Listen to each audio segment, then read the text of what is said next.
Acorde com a energia certa. São a minha companhia de viagem e fazem-me acreditar que o meu dia será sempre melhor. É muito bom escutar-vos. São fenomenais logo pela manhã. Vocês são simplesmente espetaculares. Não desligo mais a rádio. Sou muito fã. São a minha cafeína matinal. Das 7 às 10 não falha.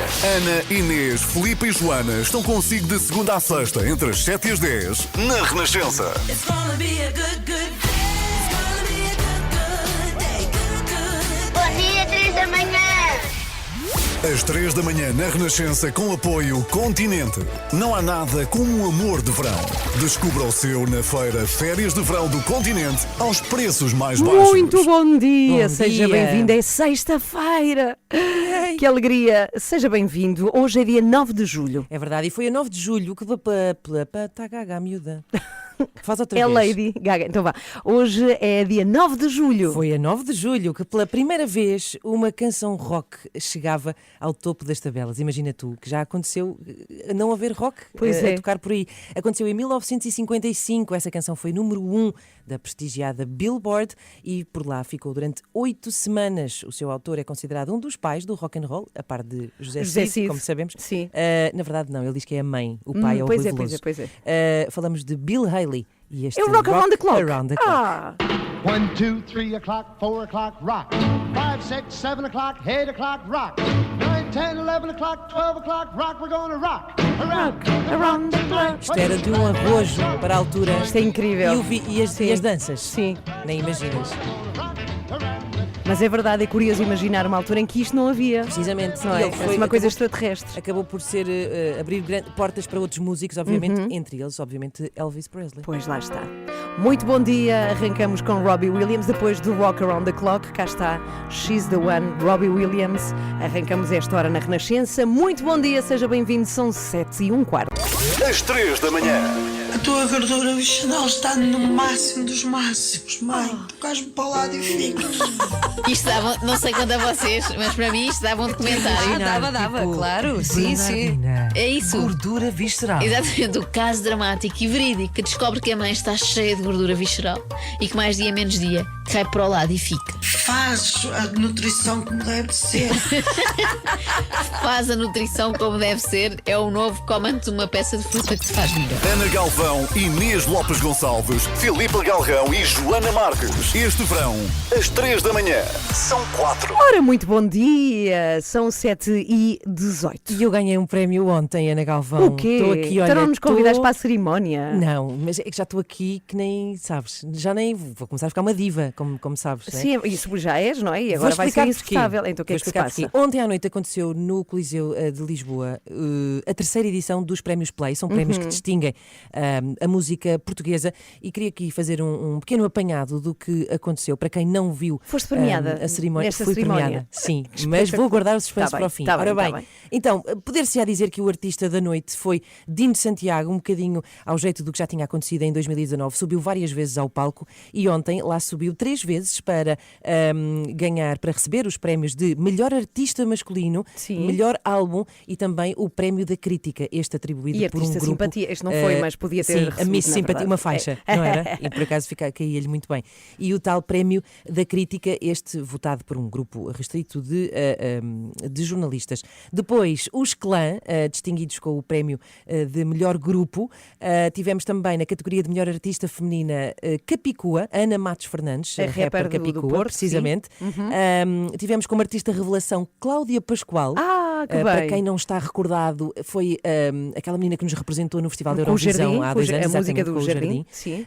O melhor álbum fado foi para Sara Correia e agora sim, Parabéns, Sara Correia! um quinhão de prémio que me diz respeito. Qual é o teu prémio, afinal de Eu contas? estou a brincar, eu não ganhei prémio nenhum. Então. Mas entrei no videoclipe que foi premiado com a categoria com o prémio de melhor videoclipe do ano, que é desta canção. Então vá, vamos lá, vamos ouvir esta música que te deu um bocadinho de prémio, na O verdade. meu conselho, se estiveres para aí virado, o verdadeiro sucesso é amar e ser amado. Se disserem o contrário, não fiques preocupado. Não. Subia para o lado. Isto é muito giro, esta música. Estou muito espantada com a minha capacidade de assobiar às 7h20. Ora bem, chama-se Assobia para o Lado. É uma canção bastante solar e feliz de Carlão, que ganhou o prémio de melhor videoclipe, e eu também entro neste videoclipe a fazer o quê? Macacadas, que é o que eu faço. Então, muitos parabéns também para ti. Muito obrigada, muito obrigada. Quero dedicar este prémio à Ana Galvão, à Joana Marques, eu sei elas, não era nada. E parabéns ao Carlão, autor desta música, e para todos os premiados dos prémios Play que aconteceram ontem à noite. Jerry Halliwell para ouvir agora, aqui na Renascença, uma ótima sexta-feira. It's Raining Man, Jerry Halliwell toca na Renascença nesta sexta-feira, que vai ter subida da temperatura, e não é pouca. As temperaturas de facto vão subir bastante, com máximas bem quentes para o fim de semana. Ora bem, no domingo temos final do Euro, certo? Vai então, ser as temperaturas Itália... também vão subir muito. Itália e Inglaterra vão defrontar-se no estádio de Wembley em Inglaterra. De facto é uma coisa que já muita gente tem apontado, é o facto de Inglaterra jogar quase sempre, se não quase sempre, não, acho que é sempre em casa. Jogaram sempre em casa. Cunhas. É uma super vantagem, sim. É verdade, é uma super vantagem. E sendo este jogo em Wembley, é muito possível que se repita uma coisa que tem acontecido com a seleção inglesa. Eu vou aqui falar hoje de como uma canção com mais de 50 anos foi adotada pela seleção inglesa de futebol, praticamente como um hino neste europeu. A ver se reconhecem, e tu também, Ana Galvão, o que 60 mil adeptos estavam a cantar em coro na passada quarta-feira, enquanto a seleção britânica se preparava para entrar em campo.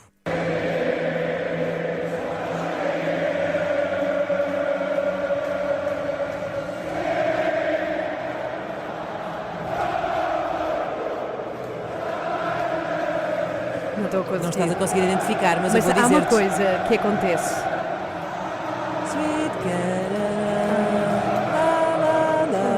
Sweet Caroline de Neil Diamond. Depois de saber é mais fácil de identificar. É uma coisa, seja em que sítio for, com qualquer equipa, é arrepiante ouvir milhares de adeptos a cantar mesmo. E seja a canção que for. É impressionante. É verdade, é muito tocante isto. Mas vou explicar-te porque é que são algumas canções e não outras. Esta canção é de Neil Diamond, é uma canção de 69, ano em que a Ana Galvão estava a concluir o secundário, mais ou menos. Estou a brincar. Já trabalhava? Não é verdade. Já descontava. Ora bem, mas como é que passados todos estes anos continua a ser entoada a plenos pulmões por tantas pessoas que se calhar nem sabem bem quem é Neil Diamond? Porque não um Despacito, não é? Que sempre é mais atual. Ora bem, para contar esta história... Exatamente. Bom, para contar esta história temos que ir lá mais atrás. Esta canção é um êxito daqueles que não podia falhar em qualquer concerto de Neil Diamond. Era a casinha dos chutes, no fundo, do Neil Diamond. Tornou-se um hit de estádio em 90, quando uma equipa de beisebol americana, os Boston Red Sox, a tocaram durante um jogo por causa de uma bebé, de uma das pessoas do clube que tinha acabado de nascer, e a quem chamaram Carolina. A equipa achou que trazia boa sorte e começaram a tocá-la todas as semanas, e foi de tal maneira que ficou associada à cidade que o próprio Neil Diamond anunciou que todos os lucros obtidos com as royalties desta canção iriam ser doados a partir de agora em prol das vítimas dos bombardeamentos da maratona de Boston. O que acontece é que depois disto muitos foram os clubes que começaram a adotar esta canção em estádios, e entretanto alguns especialistas em análise musical explicaram à BBC que Sweet Caroline tem todos os ingredientes que uma canção precisa para se tornar um hino de multidões. Tem um lado que apela à nostalgia, porque é uma canção antiga, tem frases muito simples, mas que falam de emoções fortes e que culminam num refrão estimulante. Curiosamente, este refrão podia ter sido um bocadinho menos estimulante na parte da letra, porque Neil Diamond revelou que escreveu esta canção para a sua mulher, que se chamava... Carolina. Errado, chamava-se Márcia. Só que Márcia não cabia na melodia. Vai daí, ele lembrou-se de uma fotografia que tinha visto com Jackie e John F. Kennedy, com a sua filha Carolina, em cima de um pônei, e decidiu usar o nome Carolina. E ainda bem, senão hoje cantávamos assim: Sweet Márcia! E não é o que vai acontecer na final. Vamos ouvir a Carolina. No domingo é final do Euro, Inglaterra, Itália. Acorde com as 3 da manhã, na Renascença, das 7 às 10. Já a seguir temos o nosso espaço de explicador. Hoje vamos falar da reestruturação, muito polémica, do CEF, depois de aquele escândalo, aliás, mais do que polémica, eu diria escândalo da morte de um estrangeiro, um ucraniano, precisamente nas instalações do CEF. Há aqui uma reestruturação que há de ser feita e que também está a causar bastante polémica dentro da organização, e vamos perceber tudo com o Miguel Coelho já a seguir. Exatamente, depois das 7h30. Depois das 7h30 também vamos conversar com Pedro Streste, pedopsiquiatra, e hoje vamos falar sobre um papel importantíssimo que é o dos avós nesta altura em que se aproximam as férias. Será que passam mais tempo com os netos? Será que passam menos? Porque os avós também já não são exatamente os mesmos avós de antigamente. As nossas mães e os nossos pais já não são como se calhar eram os nossos avós, e por isso vamos falar sobre isso com o Pedro Streste. Mas há mais, hoje no programa também vamos receber uma convidada. Vai ser espetacular, vamos receber aqui a realizadora do filme Bem Bom, que chegou ontem ao cinema e que conta a história das Doce, e para quem soube, que somos todos nós, que as regras mudaram no que toca ao desconfinamento, também vamos explicar, não se preocupe, depois das 8h30 vamos explicar-lhe tudo o que fica igual e tudo o que muda a partir de hoje, sexta-feira. Não é nada fácil acompanhar. Pois não, é muito difícil. Mas nós vamos esforçar-nos. É preciso estes explicadores constantes, sim. Não é? Contar tudo o que muda. Pharrell Williams agora na Renascença. Happy, Pharrell Williams toca na Renascença. Adoro esta música. 20 para as 8, vamos ao explicador, que também adoras, Inês. Ela ficou calada ou impressão minha? Ficou. Não respondeu. Quem cala, como é que se costuma dizer? Quem cala consente. Ora bem. Bem verdade. E esta manhã no explicador, bom dia mais uma vez, Miguel Bom Coelho. dia. O Parlamento vai discutir a proposta de lei do Governo para a reforma do Serviço de Estrangeiros e Fronteiras, o SEF. É o tema do explicador de hoje, porque é realmente um assunto muito polémico. Sim, e a polémica começou logo que a proposta foi anunciada, se bem se recordam, foi em dezembro, em simultâneo com a notícia da demissão da diretora do SEF, Cristina Gatões, e isto 9 meses depois da tal morte de um cidadão ucraniano no aeroporto de Lisboa, que foi um caso que resultou em sucessivos pedidos para a saída do ministro Eduardo Cabrita do Governo. E que levou a esta reforma, Miguel? É por isto? O ministro garante que não, apesar de ter anunciado as mudanças do SEF no próprio dia da saída de Cristina Gatões, Cabrita garantiu que uma coisa não era consequência da outra e que a reforma já estava prevista no programa do Governo. Entretanto, o que se passou foi que o Conselho de Ministros aprovou as orientações políticas para a reforma, entretanto, e a proposta de lei seguiu para o Parlamento, onde vai então ser discutida esta manhã. Mas o que é que está em causa, Miguel? O que é que vai mudar? Bem, em cima da mesa está a extinção do SEF, não é? A extinção do SEF, tal como o conhecemos, vai ser dispersado por 5 entidades em 2 vertentes. Uma delas é a chamada vertente administrativa, portanto a parte mais burocrática, e que vai ser distribuída por 2 organismos. O Serviço de Estrangeiros e Asilo, o SEA, que é um futuro serviço que terá de ser ainda criado e que vai ficar com a parte documental, a gestão da base de dados, representação de Portugal em organismos internacionais, etc. E depois o Instituto de Registro e Notariado, que vai ficar com a emissão de passaportes e a renovação das autorizações de residência. Esta vai ser a parte mais administrativa. E depois há a vertente policial, que vai ser dividida por 3 forças de segurança. A PSP vai ficar com as fronteiras aéreas e os terminais de cruzeiro, a expulsão de estrangeiros e a atribuição de vistos nestas fronteiras. A GNR fica com as fronteiras terrestres e as fronteiras marítimas. E, por último, a Polícia Judiciária, para onde vai a investigação de crimes, como o auxílio à imigração ilegal ou o tráfico de pessoas, que é, aliás, o tráfico de pessoas, um crime que a Judiciária já investigava. E tudo isto é feito de forma automática? Altera-se e está pronto a aplicar no terreno? Não é bem assim, porque é uma transferência de competências ainda assim complexa e que implica outro tipo de mudanças mais estruturais, desde logo uma nova lei de segurança interna, uma nova lei de organização da investigação criminal, novas leis orgânicas da PSP e da GNR, enfim, porque no caso destas forças de segurança, por exemplo, ambas passam a ter unidades dedicadas ao controle de fronteiras. E o que é que acontece, Miguel, porque havia muitos funcionários no SEF, o que é que acontece a essas pessoas? Pois essa é parte importante do problema, porque são quase 1.800 funcionários, não se sabe ainda como é que vão ser colocados noutros serviços, como é que ficam as carreiras, os ordenados, etc. Todas essas questões laborais, tendo em conta, por exemplo, que há diferenças significativas entre o SEF, a PSP, o GNR, enfim, e para que tudo isto seja operacionalizado ainda há muito para decidir e para explicar. E os atuais inspectores do SEF não se conformam com a extinção do serviço e por isso estão hoje em greve e vão manifestar-se frente ao Parlamento esta manhã, durante o debate que vai ocorrer da proposta do Governo, proposta que, refira-se, tem a oposição de muitos especialistas na área da segurança e também da maior parte dos partidos com representação parlamentar. Mas, enquanto isto tudo se discute, o SEF continua a funcionar, não é? Tem vivido num estado a que, enfim, poderíamos chamar de pré-extinção, mas a funcionar normalmente e inclusive até a desenvolver um programa de formação interna, porque ainda na semana passada foram colocados 88 inspectores estagiários no aeroporto de Lisboa para concluírem o curso de admissão que estão a frequentar desde o início do ano. Portanto, sim, o CEF continua a funcionar e vai continuar a funcionar até ao dia da sua extinção. Ora bem, o explicador aqui na Renascença... Vamos falar sobre este assunto várias vezes. Sim, muitas mais vezes. Também está tudo no site da Renascença em rr.sapo.pt. 15 para as 8. Obrigada, Miguel. 15 para as 8. Muito bom dia, boa sexta-feira. Grandes canções do Zaba, esta é uma delas, Super Trooper, 12 minutos para as 8. E eu acredito que todos os mais pequenitos também, mas se calhar menos, e já vamos falar disso. Eu acho que todos nós, de uma certa geração, temos muitas recordações de férias passadas com os avós e de ir à terra, precisamente com os avós. E eu, de facto, tenho muitas aventuras na minha memória de infância que se passaram precisamente com os meus avós, a quem não tenho nenhum vivo, nenhum avô, mas eu quero agradecer a alguns onde eles estiverem, se apanharem as ondas aqui da rádio, pela paciência que tiveram com todos os netos, que nós fomos muito terríveis, na verdade. Pedro Stretch é pedopsiquiatra e está connosco sempre à sexta-feira. Olá, Pedro, bom dia! Olá, bom dia, como estão todos? Está tudo muito bem. Pedro, ótimo. De facto, os avós têm aqui uma importância muito, muito grande nas memórias, não é? Claro. Futuras, sim, das crianças de hoje. Sim, muitíssimo. E sobretudo, a partir do dia de ontem, em que de novo milhares de crianças entraram de férias, as mais pequeninas até aos 12 anos, e para muitos pais é um autêntico quebra-cabeças como é que vão ocupar estes tempos.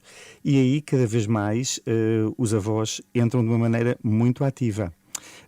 Nós hoje temos mais avós, a esperança de vida aumentou muitíssimo.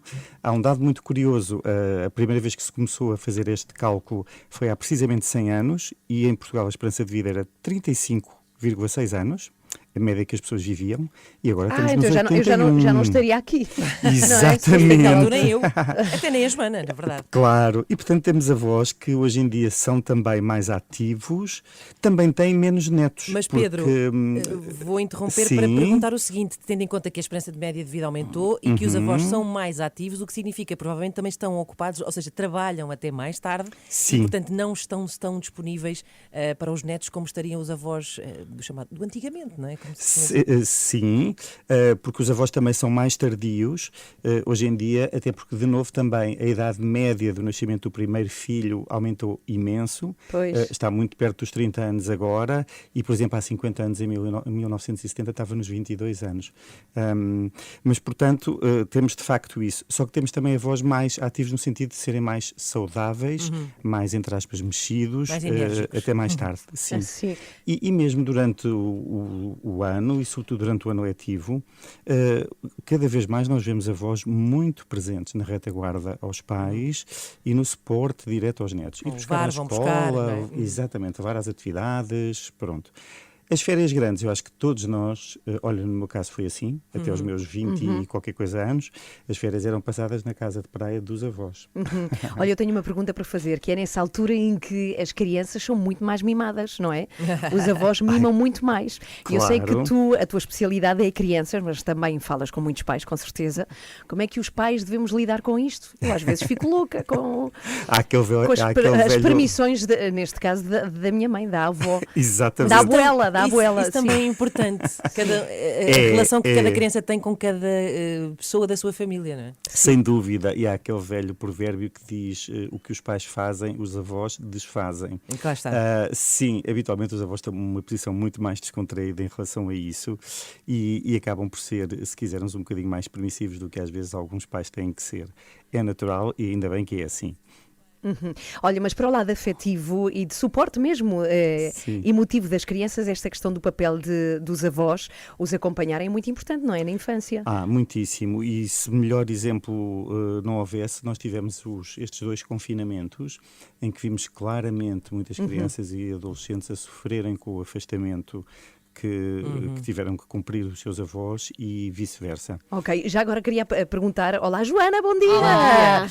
Vamos aqui fazer uma confissão rápida, cada uma de nós, que foi a pior coisa que fizemos aos nossos avós na infância? Aos nossos avós ou com eles? Sim, com eles eu tenho ou a histórias eles? das piores coisas que fiz com eles. Pois é isso, eu lembrei-me logo de uma vez o quê? meu pai proibiu-me de ir a uma festa, não sei porquê, estava de castigo ou não podia, e a minha avó levou-me às escondidas. Piores, esqueceu a carteira lá e depois fomos apanhadas as duas, na mentira. Sonho. Eu uma vez não tenho histórias assim deste tipo de conivência, mas tenho de fazer à minha avó, um dia em casa da minha avó, precisamente no verão, os meus pais não estavam e eu disse que não saía onde, e apareci 2 horas mais tarde. Foi a única vez que eu vi a minha avó passada por não saber onde eu estava. Sim, e tu, Pedro, também tens? Eu tinha uma avó materna que nos deixava literalmente fazer tudo, e ainda por cima ria-se imenso das nossas asneiras, e depois aparecia o meu avô médico e dizia de vez em quando: meninos, vamos lá acabar com a coboiada. Mas também dirigida à avó. Mas eu também tenho muitas histórias, porque as avós são muito permissivas. De facto, eu lembro-me de uma, mas a única vez, como contigo, Inês, que eu vi a minha avó passar-se, a única vez na vida foi quando ela lavou um colchão, o trabalho que dá a lavar um colchão, e estendeu assim na parede. Ela apoiou numa parede e nós estivemos a brincar, a bater com os pés ali com toda a força, com os sapatos sujos no colchão. Ela deve ter adorado. Mas só pela piada. Olha, a minha avó tem 97 anos agora, ainda não a vi nunca passar-se comigo. A sério? Incrível, não é? Muito paciente. Muito paciente, é verdade. Olha, obrigada, Pedro. Obrigada. Pedro, se estiveres connosco sempre a esta hora e sempre à sexta-feira. Ela é eterna, é a Joana Marques. Não sei, até prova em contrário sou, mas quem sabe de hoje para amanhã. É eterna no seu metro e quê? 53. E no extremamente desagradável, o que é que vamos ter hoje, Joana? Olha, hoje vamos ter Luís Filipe Vieira. Claro, vai ser surpresa. E temos também o apoio de iServices, agora ia dizer o apoio do extremamente desagradável, a reparação na hora de smartphones, tablets e MacBooks, portanto, ecrãs em geral que se partam, que tenham algum azar, eles tratam. E lembre-se que há sempre uma loja iServices perto de si. Algumas são lojas de rua, que se calhar nem sabia que existiam. Se estiver pela Foz, por exemplo, há uma iServices na Rua Senhora da Luz, que é uma rua bem bonita. Se for bom com números, até pode decorar. Vai decorar de certeza, é o 344. Às 3 da manhã, mantenha-no a par com o mundo no caminho para o trabalho, como se fosse café para os seus ouvidos. Na Renascença, entre as 7 e as 10. Às 3 da manhã, na Renascença, com apoio Continente. Não há nada como o amor de verão. Descubra o seu na feira Férias de Verão do Continente, aos preços mais baixos. E então, o que é que vai ser realmente extremamente desagradável hoje? Extremamente desagradável é estares a meio da tua semana, normal, na tua vida, e seres detido, não é? E levado para a escoada de Moscavide. Eu estaria muito chato e sei que mais tarde ou mais cedo será a minha vez. Mas desta vez foi a do Luís Filipe Vieira, também do famoso Rei dos Frangos, que não é o outro Rei dos Frangos dos restaurantes. Sim, e que de uma série de gente. E continuam detidos. E vamos falar sobre isso hoje. Vamos sim, por falar no Rei dos Frangos, eles continuam a emitir frases muito engraçadas nas redes sociais, os verdadeiros. E quero recordar que ontem os tivemos aqui em direto na Renascença.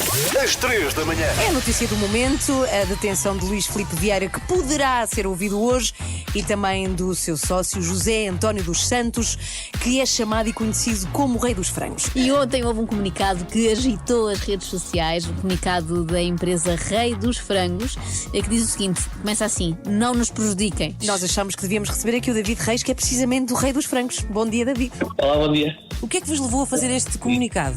Nós fizemos este comunicado porque já nos últimos tempos tínhamos andado a sofrer um bocadinho de forma indireta com esta metáfora do Rei dos Frangos. Estão ultimamente a ligar cá para a sede, a ligar para os donos da empresa, a perguntar se a polícia andou aqui a fazer o que na nossa sede ou nas nossas lojas, e nós continuamos aqui a fazer a nossa vida, a vender frangos, a fazer boa comida, que é o que nós queremos fazer, e que nos deixem um bocadinho descansados com este circo mediático, não é? O David diria que o único crime de que Rei dos Frangos pode ser acusado é de serem deliciosos. Sim, não nos queremos preocupar com estes problemas que são... É só o crime da gula, não é? É isso, não há outros crimes aqui neste Rei dos Frangos. Muito obrigada, David, que tudo corra bem. Não é o Rei dos Frangos do caso Vieira, mas é o verdadeiro Rei dos Frangos. Exatamente. Curiosamente, não sei se sabem o que é que Luís Filipe Vieira jantou ontem. O quê? Frango? Frango assado. Lá está. Falaremos disso também. Também, muito bem. É já a seguir no Extremamente Desagradável, aqui na Renascença. É a última edição desta semana. É para aproveitar. Aí vamos nós, Extremamente Desagradável. Continua a ser o podcast mais ouvido e mais procurado e não mais desagradável. Eu nunca ouço. Em Portugal. Extremamente desagradável. É mais forte do que eu. Com o apoio da iServices, onde encontra os melhores iPhones recondicionados do mercado, equipamentos como novos, grade A+, 100% funcionais e livres de operadora. Saiba mais em iServices.pt. É o assunto do momento, a detenção de Luís Filipe Vieira. Eu queria dizer-vos a vocês e a todos os benfiquistas que nos ouvem, para não estarem preocupados, estive a ver tudo com atenção e, em princípio, não se passa nada. Como assim não se passa nada? Então se o senhor está detido? Ainda está detido. É que eu estive a ouvir o Pedro Guerra e pareceu-me que estava tudo ok. O único desvio que eu acho que o Luís Filipe Vieira fez, sabe qual foi? É que pôs o Benfica a ganhar. Porque Luís Filipe Vieira, quando chegou ao Benfica... Isto é pior que a cartilha, Paulo. Isto é pior que a cartilha, desviou o Benfica do rumo das derrotas. Foi isso. Quando se fala em desvio de fundos, é no sentido em que desviou o Benfica do fundo da tabela. Está percebido? O que é que havia? O Benfica estava em agonia. O Benfica não ganhava nada. O Benfica tinha para 7 anos ou 10 anos que não ganhava nada. Voltou a ser campeão nacional. As pessoas já não se lembram. Passaram muitos anos e o Benfica passou a ganhar. Portanto, o único desvio que eu reconheço a Luís Filipe Vieira é que pôs o Benfica no trilho das vitórias. Paulo, se me disser assim, acredita que Luís Filipe Vieira terá tecido uma teia para fazer negócio das contratações e terá desviado dinheiro? Não acredito. Malta, o Pedro Guerra não acredita. Arquivem o caso. E sabe uma coisa? Nós conhecemos, eu pelo menos conheço, tenho as folhas dele, não é? É sempre. Como sabe, são milhares cada vez mais. Os benfiquistas conhecem Luís Filipe Vieira. Paulo, por 6 vezes deram-lhe o voto. Luís Filipe Vieira foi às urnas, foi sufragado nas urnas. Isso também já é maldade, ó Pedro. Os benfiquistas já estão preocupados que chegue com isto tudo, não é preciso ir escarafunchar a ferida e lembrá-los que foram eles que lá puseram o Vieira, várias vezes seguidas. Alguns deles, os mais velhos, depois de já lá terem posto Vale e Azevedo. É escusado estar a lembrá-los disso nesta hora difícil. Algum respeito, por favor. Nem eu era capaz de uma coisa destas. E eu acho que esta não é a prova mais difícil. Sabe qual é a prova mais difícil do Luís Filipe Vieira? Sei, aparentemente é a Liga dos Campeões, não é? Que ele anda há imensos anos a prometer que o Benfica vai ganhar e nada. Mas eu acho que o Pedro Guerra não está a falar disso. Foi quando chegou ao Benfica e teve que montar tudo, tornar um clube vencedor. É como no IKEA. É isso, o Luís Filipe Vieira chegou ao Benfica e teve de montar tudo. Mas aquilo era um clube histórico português com milhões de adeptos ou um parque de campismo? ou um daqueles jogos, aquelas coisas de Lego, construções para montar. Sim. E só aí é que ele tornou o Benfica num clube vencedor. Então o Eusébio, quando jogava de encarnado, não era no Benfica. Querem ver que era no Santa Clara e eu andei estes anos todos enganado, é que a camisola é muito parecida. Bem, mas eu devia ter adivinhado que o Pedro Guerra não vinha trazer nada de bom, porque ele começou a sua intervenção com este pedido. Paulo, deixe-me só dizer aqui alguns lugares comuns, porque têm que ser ditos nesta altura. Bem, se é para dizer lugares comuns, vá para casa, homem, que já temos gente suficiente na televisão a fazer isso. Mas a CMTV não seria CMTV se não houvesse peixeirada. Desta vez não foi a discutir se a bola tocou no braço ou na cabeça, foi a discutir qual deles não está bom da cabeça. O jornalista Otávio Lopes foi o primeiro a atacar. Cebolinha e Otamendi também não prestam, são jogadores, para o Otávio Lopes, são jogadores que não valem nada. Portanto, é o mesmo presidente que consegue contratar jogadores que são titulares. Está a dizer coisas que eu não digo. Mas, deixa-me só concluir esta ideia. É o único sítio onde há homens a fazer. Eu gostei muito da frase. É difícil ouvir com o barulho, mas ele diz: eu não quero tornar isto pessoal, mas o homem é doido. É das melhores frases para usar em debates ou em reuniões de condomínio. Apesar do Otávio evidenciar o seu sportinguismo feroz. Deixa-me só. Vamos lá ver uma coisa. Sim, Pedro, às vezes é sinónimo. Às vezes é sinónimo antes de vir para cá. Deve ter pedido alguma coisa, não? Otávio, não vale a pena. Não vale a pena. Pelo amor de Deus. Acho lamentável este tipo de discurso. Acho lamentável. Pedro Guerra considerou lamentável, mas eu até achei simpática a pergunta do Otávio Lopes, que quis saber se Pedro Guerra bebeu alguma coisa antes de ir para lá. Porque comer, nitidamente, não comeu. É que Pedro Guerra está muito mais magro. Muito mais. É uma diferença enorme. É meio Pedro Guerra, comparado com o que era antes. E por falar nisso, Pedro Guerra, eu sei que vocês querem saber, revela um dos seus truques para manter a forma. Vamos ouvir. Não. Toda a gente sabe que o Otávio é sportinguista, mas não assume. E isso é um problema. Eu perante isto só posso dizer que ele bebeu alguma coisa, mais nada. Acho que não vale a pena personalizar as coisas nesse estado. A única coisa que eu vi foi o iogurte proteico, não vou dizer a marca. Um iogurte proteico, meninas já sabem, eu nunca pensei em dizer isto, mas cá vai. Se querem chegar às férias do verão como o Pedro Guerra, apostem nos iogurtes com proteína. Mas eu não sei se quero chegar às férias como o Pedro Guerra, até porque eu acho que ele vai chegar lá muito desiludido, não é? Em princípio não é esse perigo, Ana. Normalmente estes processos de negação duram muito tempo e só lá para o Natal é que Pedro Guerra é capaz de ponderar que Vieira possa ter eventualmente desviado algum dinheiro, tipo 2 euros que alguém deixou cair no chão. Paulo, eu acho que por vezes nas contrariedades é que se vê quem são os grandes campeões. E quem é que não lhe garante que os jogadores do Benfica, os novos e os que já lá estão, não queiram dedicar os próximos jogos ao seu líder que está injustiçado? É isso, o mártir. Isto, no fundo, foi tudo encenado só para motivar a equipa do Benfica. É muito bem pensado, tenho de reconhecer. Realmente o futebol moderno tem recursos espantosos. Vamos encenar a detenção do presidente para que dessa forma os atletas ganhem todos os jogos, até ao fim. Que bela ideia. Realmente, Luís Filipe Vieira sempre disse que estava 10 anos à frente dos rivais, mas eu não pensei que fosse tão à frente. O homem vai sujeitar-se a estar um ano enclausurado só para dar motivação à equipa. Ao mesmo tempo, dar o corpo ao manifesto. É mesmo, temos que reconhecer. Ao mesmo tempo, vai ser o apanhado mais longo de sempre, não é? Eu nem quero imaginar a cara dos jogadores quando perceberem que foi tudo uma partida. Pois é, se calhar isto até vai ser. Deixa-me só corrigir uma coisa. Um estímulo para os jogadores. Eu já os estou a imaginar à entrada da área a pensar: tenho de rematar forte e colocado, que o meu presidente está detido. Aliás, foram estímulos deste tipo que faltaram na luz nas 2 últimas épocas, não é? Os jogadores pareciam assim meio desmotivados e agora percebemos porquê. Estava tudo livre. Sim, eles pensavam: para que correr se nenhum dirigente do clube está a pernoitar no comando metropolitano de Lisboa? Começamos a passar a Carrilho, está junto ao local onde o presidente do Benfica vai passar a noite. Que pormenores, Sara, conhecemos do que está previsto para as próximas horas? Ui, tu nem queres saber. Há imensa coisa prevista. Então, primeiro temos sessão de cinema, depois mini trampolim, gincana e a terminar a noite é mini disco. Não, desculpem. Eu estava a ler a lista de atividades de verão do Jardim de Escola ao Pinguças, não a da esquadra de Moscavide, enganei-me. Na esquadra não se vai passar nada. Querer saber quais são os planos para uma noite na cadeia é quase tão bom como esta clássica pergunta que foi feita ao advogado. Não sabe ainda o estado de espírito do presidente dos encarnados? Agora, ao fim da tarde não estive, mas estive ao fim da manhã e no princípio da tarde, até às 4, 5 horas.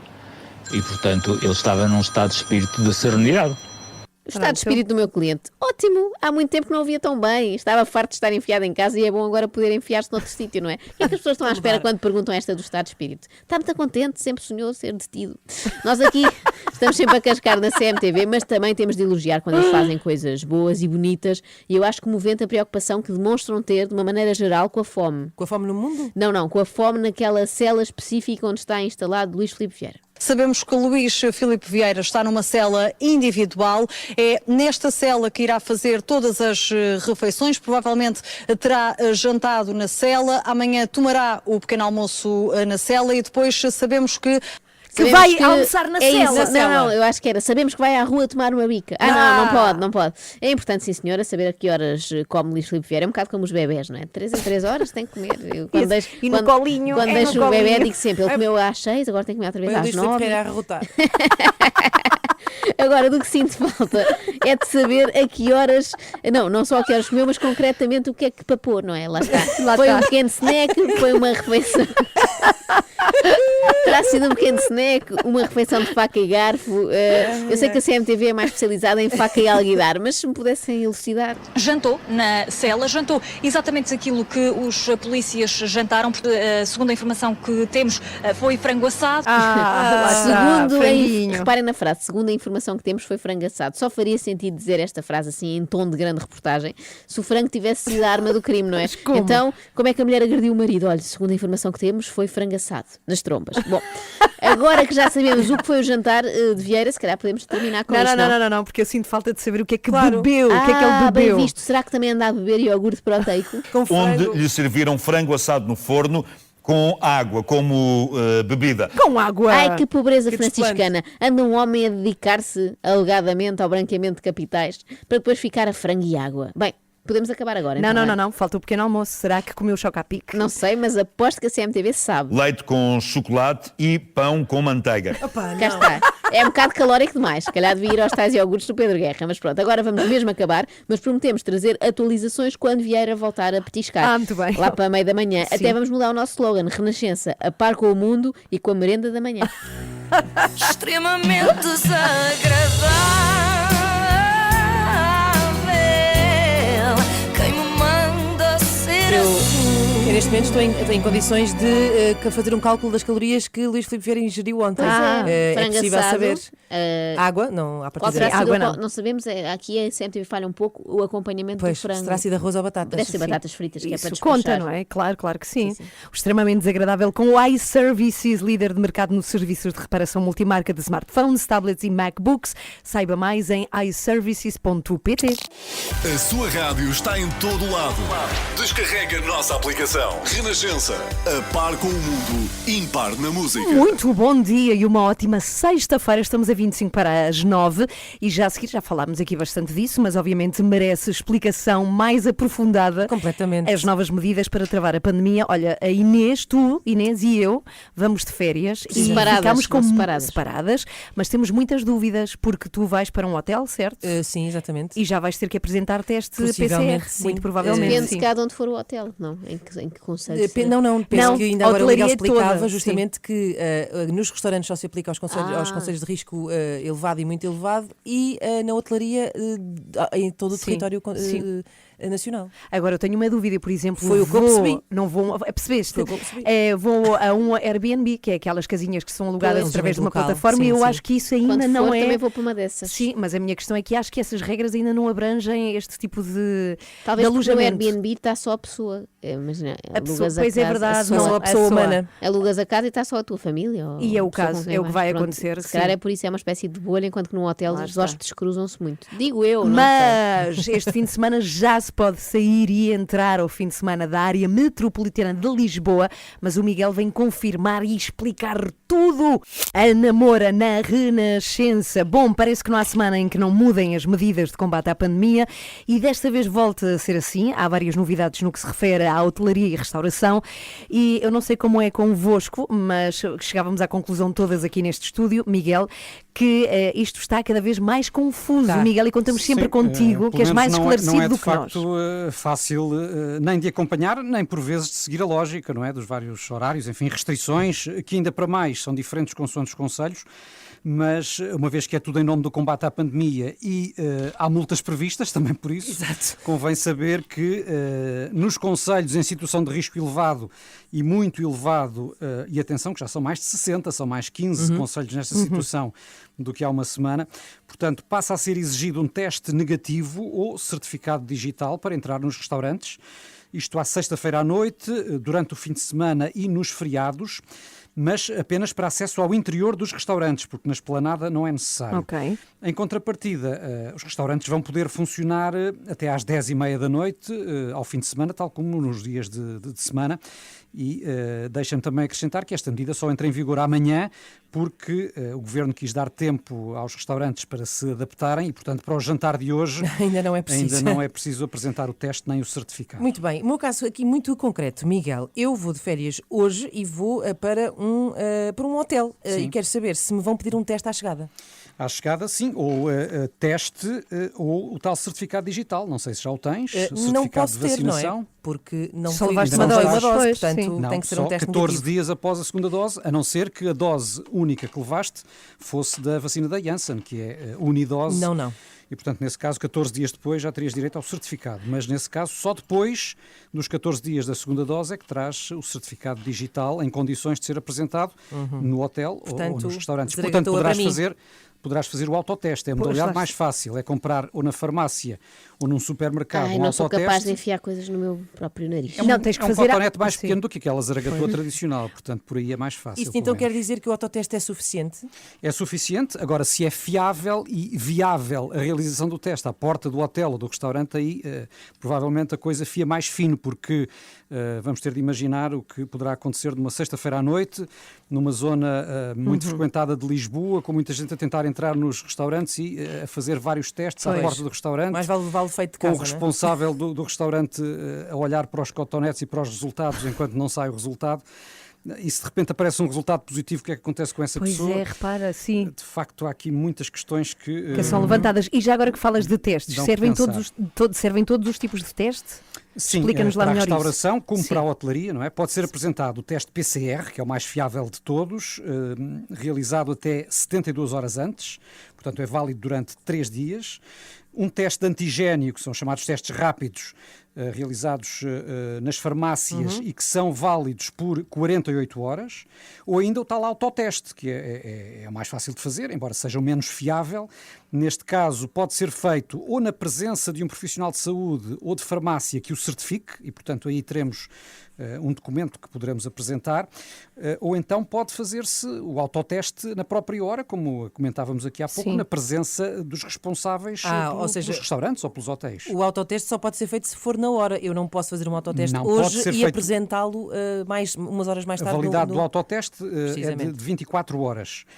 Portanto, neste caso, poderás fazer previamente na presença de um profissional de saúde ou de farmácia. Esse profissional irá atestar que o resultado foi negativo, se o tiver sido, e poderás apresentar esse resultado à entrada do estabelecimento. Bem, para isso é muito bom estar casado com alguém que trabalha em saúde, não é? Por exemplo, ter um primo farmacêutico ou enfermeiro. Exato. Bem, mas isto vai ser uma grande confusão, não é? E é justamente para essa possibilidade que tem vindo a alertar responsáveis destes setores, nomeadamente da Associação Nacional de Restaurantes, a provar, porque já que ouvimos Daniel Serra desta associação dizer que há realmente muitas questões em aberto, muitas possibilidades de erro e de confusão, e é uma grande responsabilidade para o setor. Podemos, aliás, recordar aqui essas declarações. Vai haver aqui muita confusão. Portanto, o facto dos clientes irem para as esplanadas não serem obrigados a ter essa restrição, mas de repente entram para dentro do estabelecimento, querem ir à casa de banho, depois ficam dentro do estabelecimento, depois quem controla. Vai haver aqui uma série de questões que nós não sabemos, portanto, aquilo que nós estamos a prever é que a implementação vai ser de uma dificuldade extrema, portanto, aquilo que poderia ser uma boa notícia poderá virar um pesadelo. Portanto, receios da restauração sobre estas medidas mais recentes do Governo para conter a pandemia. Já agora, sobre esta questão que aqui era colocada, imaginem que as pessoas estão na esplanada e querem ir à casa de banho, se têm ou não de fazer teste. Não, é uma das exceções. Nesse caso, poderão aceder à casa de banho de máscara pelo interior do restaurante sem necessidade de teste adicional, nem de apresentar qualquer certificado. Mas, seja como for, atenção às multas, porque vão dos 100 aos 500 euros para os clientes e podem chegar aos 10 mil euros para os donos dos restaurantes. E o recolher obrigatório mantém-se à noite, Miguel? Sim, o recolher obrigatório continua em vigor, agora é alargado aos 60 concelhos, que já são 60 os concelhos com maior risco, e aliás a lista também pode ser consultada no portal da Renascença, e as pessoas, para quem ainda não sabe, devem ficar em casa entre as 11 da noite e as 5 da manhã. Uma variante que está por trás de tudo isto é a Delta, não é? Sim. Já todos conhecemos, e uma vez que ela anda por aí por todo o país, é bom também lembrar que outra das decisões do Governo foi acabar com as restrições que vigoravam na entrada e saída da área metropolitana de Lisboa, que estavam em vigor aos fins de semana e feriados, deixam de existir, porque o Governo conclui que a variante já está espalhada pelo país e não vale a pena estar a colocar mais obstáculos. Dito isto, a partir de hoje, portanto, já não se coloca esse entrave e já não é necessário fazer o teste, como acontecia até à semana passada, fazer o teste para entrar ou sair da área metropolitana. É preciso para outros efeitos. Sim, claro. Muito obrigada, Miguel, pelas explicações. Está tudo, mais uma vez, o Miguel dizia, e venho recordar em rr.sapo.pt. 15 para as 9, muito bom dia. Está na Renascença e nós somos às 3 da manhã. Daqui a pouco vem falar de quem, a Joana Marques? Queres que eu revele já? Sim, muito rápido. Não é de ninguém, é de 4 dias de trabalho em vez de 5. O que achas? Aposto nisso. Vamos então, semanas de 4 dias. Vamos então à Islândia ou não vos apetece? Muito. Por acaso, olha, gostava muito de ir à Islândia. Sério, por acaso não é assim das minhas viagens. Por acaso também não. Mas olha que acho que deve ser muito lindo. Eu recuso-me a pagar para ir a sítios onde está mais frio do sítio onde eu estou. Isso não, isso para mim não há problema. Mas acho assim muito bucólico, não sei se é para mim. Acho que ia ficar enervada. Tanta calma. E começava aos gritos. Bom, não interessa nada isto que estamos para aqui os islandeses. Sim. A verdade é que os islandeses estão muito à frente, pelo menos no que toca a matérias laborais. E então o que é que eles testaram nestes últimos tempos? Uma semana de trabalho de 4 dias apenas. Reduziram muitíssimo, um bocadinho, as horas de trabalho semanais, testaram uma jornada laboral de 35 horas e isto permite que se condense as horas todas de trabalho da semana em 4 dias, ficando com um dia livre. A primeira pergunta que eu vos quero fazer é, se isto acontecesse, o que é que preferiam? Ficavam a sexta em casa ou a segunda-feira? Eu acho que depois, com o tempo, ia acabar por ser igual. Sim, ia dar o mesmo, mas eu ficava segunda. Sábado, domingo, segunda. Mas domingo, será que mesmo estando no meio não continuava a ser um dia deprimente? Só por ser domingo? Deixa-me ar esta. Não acho. Passava a ser segunda. E depois terça era a nova segunda-feira. Exatamente. Sim. E a Rita Pereira tinha que gravar um áudio a dizer boa quinta-feira. Porque passava a ser o dia do meio. Para o dia da frente. Esta é a primeira questão muito importante. E a segunda é se são adeptas desta ideia. Se acham que isto em Portugal podia resultar. Completamente. Resta dizer que os estudos que fizeram acerca disto dizem que a produtividade se manteve igual. Em alguns casos até melhor. E o truque que usaram para conseguir isto foi foi reduzir, por exemplo, a quantidade de reuniões e tratar mais coisas por e-mail, etc. Ou seja, menos tempo, mas tempo mais eficiente. Ou a mesma eficácia, pelo menos. Sim, claro que sim, eu acho que podia resultar. Completamente a favor. Eu acho que até agora, durante a pandemia e a reorganização dos horários de trabalho, houve muita gente e muitas empresas que perceberam que podiam adaptar-se e fazer coisas, bem, não chegam a esse extremo dos 4 dias, mas com menos idas ao escritório, menos reuniões também. Já que também um último exemplo para partilhar convosco, este não vem da Islândia, vem da Suíça e vem diretamente de uma amiga minha que trabalha lá e que me partilhou connosco no outro dia, num grupo de amigos, uma mensagem que a sua empresa, uma multinacional, põe no fim dos e-mails, que diz o seguinte, traduzindo para português: estou a enviar este e-mail porque me convém a esta hora, não espero que o vá ler, responder ou tomar alguma ação fora das suas horas usuais de trabalho. Já vem um aviso. Vem um alerta de género. Lá porque nós mandamos e-mails a toda a hora, eu lembro de uma coisa e envio-os às 3 da manhã, às 3 da manhã, literalmente, não quer dizer que eu esteja à espera que vocês respondam fora do vosso horário. Estão a incentivar ao descanso. E que não haja um certo abuso, e acho que também já há reuniões, empresas em Portugal que não marcam reuniões, por exemplo, à sexta à tarde, para ser um dia já mais. Mas sabem uma coisa, a Joana está aqui a trazer países de facto muito organizados, com pessoas muito organizadas, que eventualmente pode não ser o nosso caso, nós somos, digamos que, mais alternativos. Mais desorganizados. Alternativos. Mais responsáveis. Chamar mais alegres. Mais alegres. E a questão de 4 dias, até que ponto é que vamos interromper os 4 dias na mesma para beber um cafezinho que nos vai levar 20 minutos? Certeza. Até que ponto é que nós, portugueses, conseguimos, de facto, ser eficientes durante menos dias, mas muito mais eficientes? Não sei. Fica a dúvida. Seríamos capazes de... Adorava fazer o teste cá. Sim. Adorava. Dê-nos 6 meses e depois logo se vê. Já tivemos uma crise profunda, pronto, é tarde demais. E vamos dizer, afinal não deu resultado. Sim. Também o que é que nos vai acontecer, não é? Ficamos na mesma. Mas nós na rádio, e outra dúvida, também ficámos a trabalhar só 4 dias? Eu acho que não. Sendo que falamos para todo Portugal. Eu acho que vinhamos à sexta, pois lá está. Só que mais tarde. Era ótimo, tínhamos fazer programa ao meio-dia, que era quando as pessoas acordavam. Todos ficamos a ganhar. Fica a ideia de Joana Marques, 6 para as 9. Estas são as 3 da manhã. Comece o seu dia connosco na Renascença. Às 3 da manhã na Renascença, com apoio Continente. Não há nada como o amor de verão. Descubra o seu na feira Férias de Verão do Continente aos preços mais baixos. Nesta hora vamos receber pessoas que vão ao Continente e se cruzam inadvertidamente com alguém pelo qual se apaixonam perdidamente claro. dos frescos. Não é? E onde é que, nesta altura, não é, que saímos pouquíssimo, nos podemos apaixonar por alguém? Supermercado ou cinema? E farmácia? Ou cinema. Tá, mas farmácia, cinema vamos pouco, vamos mais à farmácia, não é verdade? Eu vou todos os dias. Depois das 9h30. Também sofre do colesterol, também temos assim em comum. Depois das 9h30 vamos receber aqui a realizadora e uma das atrizes de Bem cinema. Bom. Estava aqui a dar esta assistência desculpa, para não percebi. Mas antes disso... Vamos conhecer, e vai ser já a seguir, vamos conhecer a Maria Augusta Madeira. Eu sou natural de Castelo de Paiva, pertenço ao Distrito de Aveiro, mas estou no Porto desde 1971. E a Maria Augusta percebe mais de internet do que eu e vamos conhecê-la já a seguir aqui nas 3 da manhã. É verdade. Será que nos está a ouvir? Tá. Então, podes mandar-lhe beijinhos. Bom dia para si. Estes são os Wet, Wet, Wet, Love is All Around, tocam na Renascença, uma ótima sexta-feira. Então vamos lá conhecer a Maria Augusta, porque é uma das primeiras alunas de um super projeto lançado esta semana, chamado Eu Sou Digital, e vão adorá-la, eu prometo-vos a vocês, Inês e Joana, quem nos está a ouvir também. Bom, agora queria explicar este mega imponente projeto, Eu Sou Digital, que pretende ajudar as pessoas que nunca usaram a net, a aprender a mexer-se por lá. Às vezes são pessoas que têm netos e que nunca usaram a net. É uma piada, Ana Galvão, em tua homenagem. Mas pega-se. Bem, mas sabem que vivemos num país com números alarmantes, 2 em cada 10 adultos nunca andaram na internet e falamos de todas as idades. Nós temos aquela ideia de que só as pessoas lá está que têm netos, não é? Mais velhas, é que nunca usaram novas tecnologias, mas está errado. E pior que isso, muitas mulheres, mas muitas mesmo, não têm a oportunidade entre viver em zonas com menos condições, vida de mãe, trabalho, nem sempre têm tempo de dedicar-se ao seu enriquecimento pessoal. E muito menos ao enriquecimento ilícito. Isso, muito menos. Se bem que há pessoas com essa idade que se safam bem no enriquecimento ilícito. Sim, isso é verdade.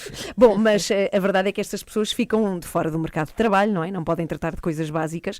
E então o Eu Sou Digital pretende ensinar 1 milhão de pessoas, de portugueses, até 2023, fazendo a ponte entre os voluntários que recebem um certificado e quem pretende aprender. Está tudo em eusouddigital.pt. Agora sim, Maria Augusta, uma das primeiras alunas que nos pode dizer como mudou a vida dela desde que usa a internet. E já agora quem lhe ensinou? Bom dia, Maria Augusta. É o meu neto que andava lá na escola e chegou e disse, tu podias ver isto? Está bem, eu vou. E depois ainda convidei mais algumas amigas. Eu queria mexer na net, porque há coisas que aprende-se, não é? Eu tenho a telemóvel, mas por vezes também não sabia bem mexer naquilo. Então fui que assim, lá na escola, ensinar-me como é que eu fazia, como é que se diz, o Gmail, a ir para o WhatsApp, para o Facebook, essas coisas aprendi lá, porque eu não... E, portanto, eu tenho uma filha em Itália, que muitas das vezes eu tinha que falar com ela pelo Skype. Lá está. E que mais, Maria Augusta, é que aprendeu com a internet? Mas como veio a pandemia, máscaras, eu não sei fazer uma máscara, e fui ao YouTube, comecei a pesquisar aquilo, e há coisas que eu fui ao YouTube descobrir que ainda não sabia fazer. Em que coisas mais é que a internet ajuda? Nas consultas também para o posto médico, aprendi a fazer saco para o telemóvel, até vou mostrar um. Foi você que fez? Ah, que giro! Isto é um saco do telemóvel, mas é com restinhos de pano que chama-se desperdícios de pano. Eu não sabia fazer isto antes da coisa, agora já sei. Agora já sabe, que espetacular. Grande Maria Augusta. O termo chama-se desperdícios de pano. Sim, isto é muito a ser um técnico tão trapilho, é o trapilho. Eu acho que rapidamente mas a Maria Augusta, giro, até porque tem mais tempo e disponibilidade e força de vontade, saberá mais do que todas nós sobre mas tenho internet, a certeza, não é? mas ela também tem estes acessos às vezes. Por vezes apetece-me atirar com o computador para o ar. Quem nunca, Maria Augusta, quem nunca? Só para acabar, porque a Maria Augusta está a ouvir-nos e é nossa ouvinte, portanto vamos mandar-lhe beijinhos depois disto. Pois eu gosto muito de ouvir na rádio. E às vezes rio-me, escangalho-me de rir com vocês. E a Joana Marques também, que faz estar lá cada uma pessoa a partir. Eu não. Também não só adoraram Maria agora. Augusta. Dá mais um mês à Maria Augusta para ela. Não gostaram dela? Ela é incrível. Maria Augusta Madeira. Faz lembrar a minha avó que, para quem manda um grande beijo, que há muito tempo que me escreve mensagens com capas. Assim, sabem? Tipo, KKKK. Não, quando substitui o Q pelo capa. Espero que estejas Como estás? bem. Com não, capa. Como estás não leva capa. Não, como estás? Sim, tipo com isso, capa, sim, substituir o C pela capa. Mas muitas vezes escrevia. Ficava muito impressionada. E a minha mãe fazia uma coisa que era parar de palavras a meio, como se aquilo fosse um telegrama e se pagasse só caractere, sim. E então era tipo, em vez de, sei lá, restaurante, punha só reste. Não percebia nada do que ela me dizia. Tipo, agora já. E tu tinhas que perceber que era bem ter ao restaurante. Pois, porque não me respondes, não é? Não respe. Beijinhos, Maria Augusta. Beijinhos Maria às 3 da Augusta. manhã. Eu sou digital. Eu adorei conhecer a Maria Augusta. Ela é ótima. É ótima. É. Ainda recebemos nesta manhã de sexta-feira a realizadora e uma das atrizes do filme Bem Bom, conta a história das doces, estreou ontem nos cinemas em Portugal, será depois das 9h30. Agora também é bem doce, Henrique Monteiro, connosco sempre à segunda e à sexta-feira. Bom dia, Henrique, bem-vindo. Vamos falar contigo, Henrique, Miguel Coelho, já agora, sobre o processo Cartão Vermelho. Sim, é que de doce não deve ter nada para Luís Filipe Vieira e para os restantes arguidos deste processo envolvidos em suspeitas de crimes financeiros, incluindo burla qualificada, fraude fiscal, branqueamento.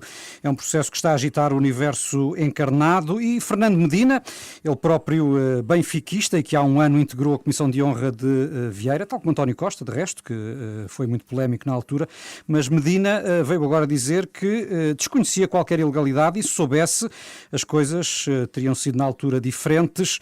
Mas, Henrique, a verdade é que já na altura também havia suspeitas e suspeitas de envolvimento de Filipe Vieira em vários processos, ou não? Havia, claro. Bom dia, Miguel Coelho, mas houve. Primeiro, acho que há um princípio geral que é as pessoas da política, eleitos, representantes do povo, não se meterem em clubes de futebol, não é? Acho que essa distinção entre a política e o futebol é absolutamente necessária. Portanto, isto estava logo mal à partida, mesmo que Luís Filipe Vieira fosse um santo. Isso é o primeiro ponto. O segundo ponto é que na altura em que houve a Comissão de Honra, que foi em setembro do ano passado, quer dizer, não foi no século XVIII, nem há 3 anos, foi em setembro do ano passado, já o chamado Rei dos Frangos, o dono da Valouro... E que não era guarda-redes. É sempre bem metida. Até era frango, nesse caso. Mas já o chamado Rei dos Frangos tinha feito aquela manobra que ninguém percebeu muito bem, que era comprar umas ações, e depois o Benfica compra as próprias ações ou não sei o quê, e ele ganhava não sei quantos milhões naquela operação. Não sei se te lembras que isso foi uma coisa que foi antes de tudo isto, e já toda a gente andava a perguntar como é que é possível. Mas de facto, operações que envolviam Filipe Vieira não faltavam. Era a Operação Lex, a Operação Saco Azul, etc. Já eram conhecidas na altura. E algumas que ainda ele estava no Alverca, não é? Portanto, quer dizer, vamos lá ver. Mas o terceiro ponto, e o que é o mais, mas podemos dizer assim, não, mas o homem não havia investigação nenhuma em curso e eu pensava que ele era muito honesto. O que a mim faz-me pensar que Fernando Medina é muito ingênuo. Mas então, porquê é que ele agora diz isto? Se soubesse o que sabe, o que é que ele sabe? Ele não sabe nada, ele sabe que há uma acusação, mas não sabe se o homem é culpado ou não é culpado. Portanto, quer dizer, ele ao mesmo tempo faz uma coisa que nunca fizeram, por exemplo, para o Sócrates. Que é dá-lo por culpado antes de ter sequer havido julgamento ou sequer havido acusação. Neste caso nem acusação São suspeitas apenas. Tem uma suspeita, não é? Quer dizer, a gente pode sempre partir do princípio que o Sr. Luís Filipe Vieira chega à frente do juiz, esclarece aquilo fica tudo limpinho e o juiz diz assim, de facto... Porque essa é outra questão. Vieira, tal como o Berardo, etc., são personalidades que aparentemente não têm direito ao tal benefício da dúvida e à presunção de inocência. Mas, na verdade, há duas coisas que a gente tem que distinguir. Uma é a parte jurídica do direito. E qualquer pessoa inocente, até ao trânsito em julgados, seja ela o Sócrates, ou o Berardo, ou o Manel da Esquina. Outra coisa é, digamos, a condenação social, e de que faz parte aquilo que diz, por exemplo, a comunicação social. E essa condenação social sobre o Berardo é óbvio que já tem que existir. E já tem que existir sobre o Luís Filipe Vieira, como também existe sobre Sócrates, que ainda não transitou nada em julgado, ou sobre o Ricardo Salgado. O que a mim me faz confusão é que determinadas pessoas com responsabilidade utilizem a questão da inocência até prova em contrário para uns e não utilizem para outros. Não é? Porque, pelo menos, a comunicação social, Miguel, concordarás comigo, tem esta vantagem, é que trata todos por igual. É sempre como suspeitos. Pelo menos alguma comunicação social e nós aqui certamente procuramos fazer isso. Henrique, bom fim de semana. Bom fim de semana, Henrique. Bom fim de semana, até segunda-feira. Até segunda. A sua música preferida. As histórias que contam. A informação que precisa. Está tudo aqui na Renascença. A par com o mundo, impar na música. Bem, vamos fechar a semana de uma forma gloriosa. Com chave de ouro. não, Sim. isso é outra banda. Talvez um dia filme sobre chave de ouro. É o do pai da criança. E deixa se a casa cair. Vamos falar de Doce, das Doce. O filme bem bom chegou ontem aos cinemas e não é que temos aqui a realizadora Patrícia Sequeira e a Bárbara Branco, que é uma das atrizes, são 4, obviamente. É uma doce. Vais fazer essa piada? És uma doce? Não vou. Bom, por favor, eu pacto para tu não fazeres essa piada. Tenho ainda alguma vergonha na cara. Conheça melhor o filme já a seguir. Foi o que nós pensámos sempre sobre as Doce. Never say goodbye. Não me digam adeus. Mas aconteceu, duraram poucos anos, na verdade. Mas muito intensos. Muito intensos. Bon Jovi toca na Renascença. Bom dia. Está a ouvir às 3 da manhã. Não, para esta altura já é um mau Jovi. Bom, estamos a 20 para as 10. Vamos falar deste filme que estreou ontem em Portugal, O Bem Bom, e já fazia falta de um bom filme sobre as Doce. Temos connosco a Patrícia Sequeira. Diz lá, Inês. Fazia falta, no caso bom, mas um filme. Um filme. É tão riquinha esta história. E não vamos ao cinema há tanto tempo, não é? Que é uma boa oportunidade. Então não. E temos também a Bárbara Branco, uma das 4 doces que aparecem neste filme. Olá, Patrícia. Olá, Bárbara. Bom dia. Bem-vindas. Alô. Bom dia. Patrícia, se calhar vamos já diretamente à pergunta que nos inquieta. Quando decidiste fazer um filme sobre as doces, acredito que tenha sido ideia tua, já nos vais contar. Esperavas descobrir tudo o que descobriste depois ou houve alguma coisa que te tenha surpreendido especialmente? Bom, eu esperava encontrar algumas surpresas, não esperava encontrar tantas e não esperava encontrar 4 bombas que são de facto surpreendentes. E ao conhecer cada uma delas fiquei com muita vontade de contar a sua história, mas com imenso medo que me caísse em cima, porque elas são completamente... Mas tu já doidas. conhecias alguma delas antes? Como é que surgiu esta ideia de fazer o filme sobre elas? Ou foi um desafio que te lançaram? Como é que isto aconteceu? Não, isto foi mesmo... Foi tudo da tua cabeça? Foi da minha cabeça. Foi da minha cabeça, foi um momento de loucura que eu levei muito a sério e achei, porque é que ninguém fez isto? Porque será? Vamos embora, quer fazer. Quer fazer e acho que a ideia era muito inocente, era filmar a alegria, filmar a felicidade, porque as pessoas precisavam de alguma coisa alegre. E na altura estávamos a filmar, quando filmámos não havia pandemia, portanto as pessoas já na altura eu achava que precisavam de alegria, agora então... Claro. E pronto, e foi uma loucura que eu levei demasiado a sério e depois enfrentei as ondas da Nazaré. Exato. Mas, Patrícia, eu suponho que deva ser interessante, no mínimo, fazer um filme sobre pessoas que estão vivas e que podem dizer coisas e opinar. Isso para a liberdade criativa de um realizador, como é que tu fizeste? Trouxeste-as muito para dentro do processo? Quiseste fazer a coisa por ti? Como é que foi isso tudo? Mantive um distanciamento de segurança. 2 metros.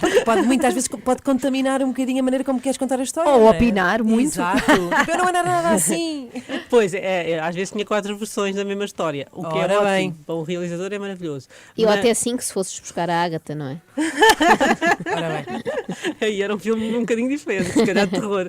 Mas eu fui mesmo, foi uma opção de ir até ao final. Pronto, a formação inicial foi a minha ideia. A Ágata tem todo o mérito, mas para a história que eu queria contar, quer dizer, a própria Ágata dava um filme excelente, mas era outro.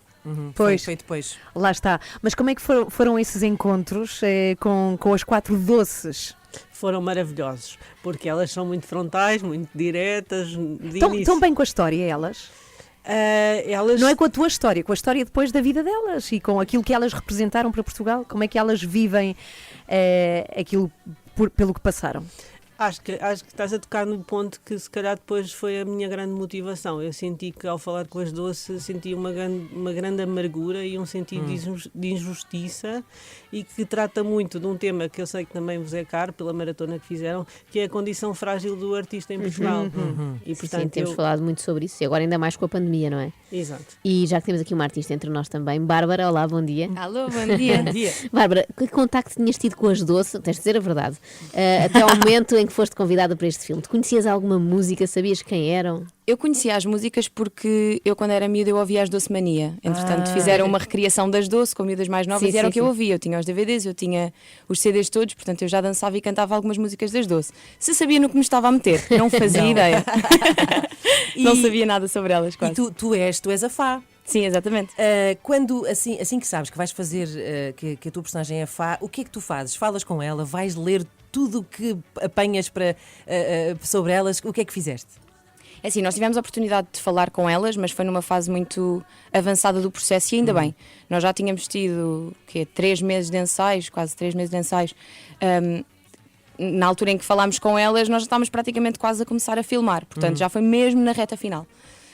Agora, tivemos a sorte de estar muito bem rodeadas desde o princípio. Nós tivemos ensaios com a Ana Padrão e com a Isabel, que juntamente com a produção nos deram todos os arquivos que tinham, aliás, jornais, fotos delas, tudo o que se sabia sobre elas na altura foi-nos facultado pela produção. E, como é óbvio, houve um trabalho de pesquisa muito árduo da parte de todos. Patrícia, tenho aqui uma curiosidade, que é saber qual a diferença entre uma mulher do espetáculo na altura em que as Doces aparecem e na altura em que a Bárbara Branco vive, não é? Que é uma diferença muito grande. É uma diferença muito grande. Eu hoje não faria com certeza um filme sobre uma girls band portuguesa aos dias de hoje, porque eu acho que o que elas enfrentaram, aquilo que elas representaram, aquilo que elas revolucionaram, um romper com o que existia na altura. Exato, portanto, com o mérito todo que a Bárbara tem, que é uma excelente atriz e é a mais novinha das minhas atrizes.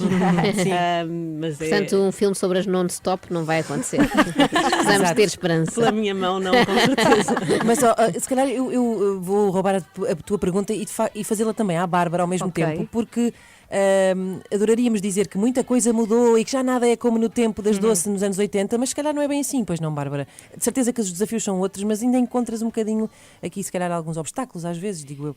Nós no filme abordamos questões como o machismo, como o racismo, como o preconceito, e são coisas que é evidente que hoje ainda não desapareceram, não é? Falamos abertamente hoje em dia sobre isso, e acho que é uma luta e é um processo que também estamos a fazer todos enquanto humanidade.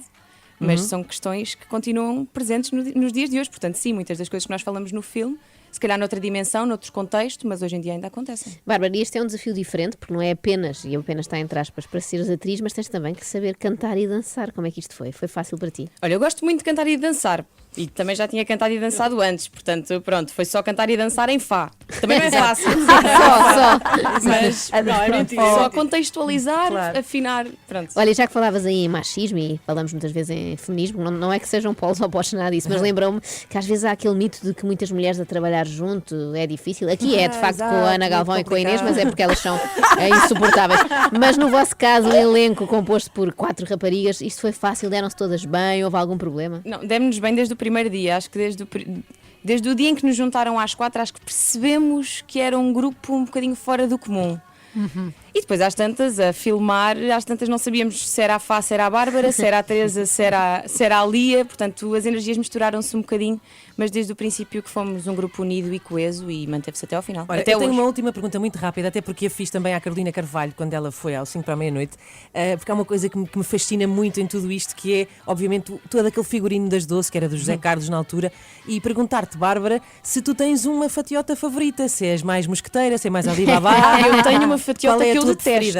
Pode ser essa, quer dizer, sim. eu adoro ver na imagem, fica Aquilo deve linda, picar mas muito, tem não é? muita lantejoula e Arranha. pica tudo. Que é a fatiota que elas levaram ao Festival da Canção, logo ao primeiro, com o Doce, com a música, em que elas estão de rosa e azul, sabem? Sim. Pronto, essas fatiotas são lindas, mas são horríveis de vestir. Para E além aquelas de que temos foram? um decote até ao umbigo e temos que ter as maminhas coladas com fita cola, também não é Tudo agradável. coisas não é? agradáveis. Portanto, Realmente ao pé não é disso, fácil, cantar é. e dançar é Não é fácil. fácil. Patrícia, não é. Antes de irem embora, pedia-te que convidasses quem nos está aqui a ouvir que vá ao cinema ver o filme, até porque é preciso ir ao cinema e regressar às salas. E é seguro porque ir é ao que o cinema, devem sim, fazer para ver o bem bom.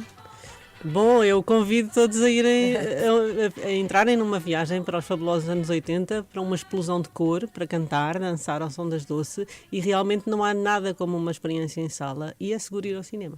Muito bem, obrigada Patrícia. Obrigada, Bárbara e Sequeira. Patrícia. Obrigada. E o Bem Bom já está nos cinemas desde ontem. A história das Olha. Doce. Cá estão elas. Pam, pam.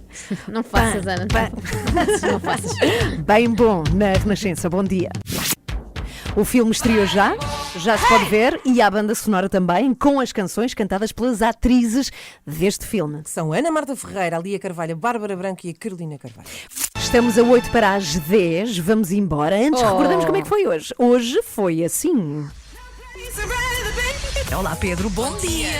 De facto, os avós têm aqui uma importância muito grande nas infância, memórias, não é? claro. Futuras, sim, das crianças de hoje. Os avós entram de uma maneira muito ativa. E há aquele velho provérbio que diz o que os pais fazem, os avós desfazem. Uma vez o meu pai proibiu-me de ir a uma festa, não sei porquê, estava de castigo ou não podia, e a minha avó levou-me às escondidas.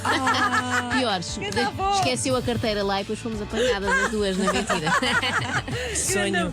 Eu tinha uma avó materna que nos deixava literalmente fazer tudo e depois aparecia o meu avô médico e dizia de vez em quando: meninos, vamos lá acabar com a coboiada. A verdade é que os islandeses estão muito à frente, pelo menos no que toca a matérias laborais. E então o que é que eles testaram nestes últimos tempos? Uma semana de trabalho de 4 dias apenas. Primeira pergunta que eu vos quero fazer é: o que é que preferiam? A sexta em casa ou a segunda-feira? Eu acho que depois com o tempo ia acabar por ser igual. Mas eu ficava segunda. Mas domingo, será que mesmo estando no meio não continuava a ser um dia deprimente? Não. Passava a ser segunda. Mas nós na rádio, e outra dúvida, também ficámos a trabalhar só 4 dias. Eu acho que não. Sendo que falamos para todo Portugal. Eu acho que vinhamos à sexta, Pois lá está. só que mais tarde. Era ótimo, tínhamos de fazer programa ao meio-dia, que era quando as pessoas acordavam.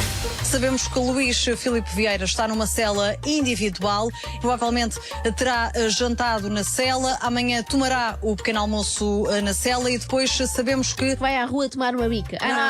Não pode. É importante, sim senhora, saber a que horas come Luís Filipe Vieira. É um bocado como os bebés, não é? 3 em 3 horas tem que comer. Eu, no colinho. Quando deixo no o bebê, colinho. digo sempre: ele comeu às 6, agora tem que comer outra vez às 9. a arrotar. Agora, do que sinto falta é de saber a que horas. Não só a que horas comeu, mas concretamente o que é que papou, não é? Lá está. Foi um pequeno snack, foi uma refeição. Às 3 da manhã, de segunda à sexta, entre as 7 e as 10. na Renascença. E não recebemos ainda notícias, não é? Do snack a meio da manhã do Luís Filipe Vieira. Ainda Estou até não sabemos. preocupada porque ele já deve estar com uma certa larica, Estou mas agora acho que está a ser contar. ouvido. Nós vimos ali na mãe. televisão que estava a caminho lá do sítio onde vai ser ouvido. Então vai ser depois. E é estranho depois estar a falar com a boca cheia. Olha, isso sucedeu porque eu tinha uma fundação. Vamos quando vais buscar o filho à escola à mãe, ele comeu a sopa toda. É isso, Sim. Quando são bebés, depois Fez deixam-me cocó. relatar, não é? Agora tento extorquir essa informação ao meu filho e ele diz sempre assim: carne com massa. Claramente invenção todos os dias o do meu dizia o ano. mesmo. Eu acho que eles dizem Que são todos nervos. iguais. E fico Vamos zangada. embora. E nós vamos Eu de férias, Inês. Mas é a segunda volta, portanto vai ser um programa incrível. comigo. Tu segunda volta? Sozinha. Sim, E com a Filipe Galrão. E com a Filipe Galrão. Mas sem estas duas. Sem estas duas. E a Inês e eu vamos de férias. Invejosa. Toma! Mas E depois vai estar vocês bom voltam e eu vou. Bom fim de semana. Bom fim de semana, boas férias.